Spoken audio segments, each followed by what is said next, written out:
Hi ladies and gentlemen, welcome to my channel Twist and Turn. You're still with Neville on Twist and Turn. If it's your first time joining me, thank you very much for tuning in, and if you are a regular or you've been around, feel free, you're more than welcome. Sit back, relax and enjoy this video. And on this video that I'm doing right now, I think anyone who's following this trial Senzo Meyiwa will realize that we are far from reaching the end in terms of finding out the truth, who killed Senzo and why. Because the state, the things that are done by the state is playing dirty. The state is doing things on purpose that are causing this trial to be met with multiple delays. And they are doing that on purpose. On the last day of this trial, when the advocates were appearing on behalf of those accused, they were still met with challenges after Advocate Baloyi had come to the stand and said that he had supplied the information that the defense was requesting, only to find that on that information that he said he supplied, it was not a complete information.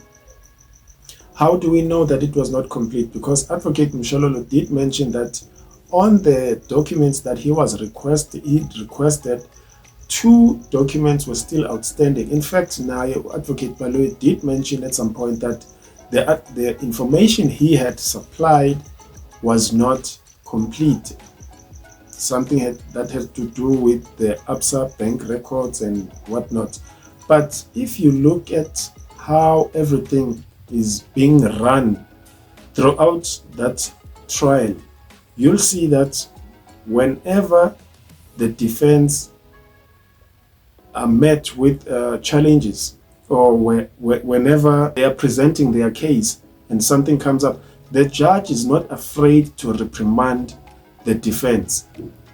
But if it is the state can get away with murder, the state can get away with anything. The state is not being reprimanded to account to some of the things that they are doing. There are so many things that have been done by the state, and the judge is keeping quiet. The only thing where you'll hear Judge Rata complaining or throwing off his tantrums and having that outburst of anger and whatnot, it's when he has to respond. And at times, such thing is not working, because it's like he's being selective. But okay, if it's Baloyi, then he can do whatever he please. But if it's the defense, no, we have to take another angle and deal with them decisively. And it's not fair. And I'm glad to say that Advocate Mngomezulu did the right thing by mentioning that the trial is no longer fair. And on top of that, even Advocate Mshololo Naye on her own did mention at some point that this is a trial by ambush. And if you look at it, it is what it is. They wouldn't be complaining about this trial being not fair if the trial was fair. And they wouldn't be complaining if there were no issues that needed to be addressed. There is a lot of things that still need to be addressed.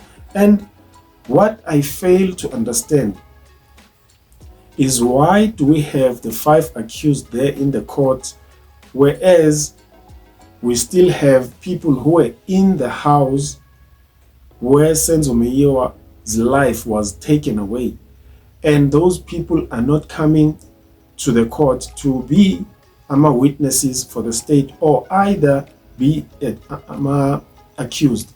We don't see those people coming forward, but the state has got a list of witnesses who are still going to come and present their cases. And the people who were inside the house, the last time I checked, they were under the state.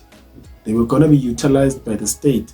And I'm glad, because Advocate Mngomezulu keeps on poking holes into the state so that the direction of this trial might take a turn, because now we are focusing on a lot of things that are not even necessary, and the judge is keeping quiet. He's not saying anything. The only thing he's worried about is when he has to talk about the judge president. What is he going to say? What is yada, yada, yada. And that thing is not going to help solve this case.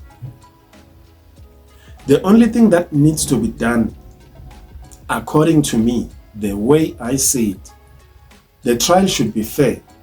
If it was possible for the judge and the state to be replaced, I'd be very happy to see that day happen. To see that happen, I'd be happy on that day when such things happen.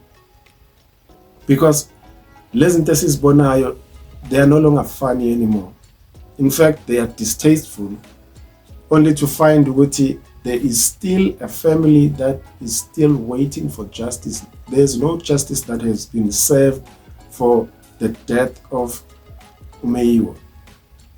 But here we are, busy with entertaining what the state is doing, playing the delay tactics and whatnot. And I don't know what's your take on this case, but if you have anything to say, feel free to hit me up in the comment section, and I'll check you out on the next upload. Peace. Yes, thank you, my lord. My lord, before I make submissions regarding the email that was sent to me, I saw it this morning. It relates to the section 205. But now I want to find clarity from my colleague whether am I correct to say this thing when I'm going through this section 205 application, it relates to taxi violence operation Kaufela. What does that have to do with this court? I would like to place it on record that this is a trial by ambush, my lord.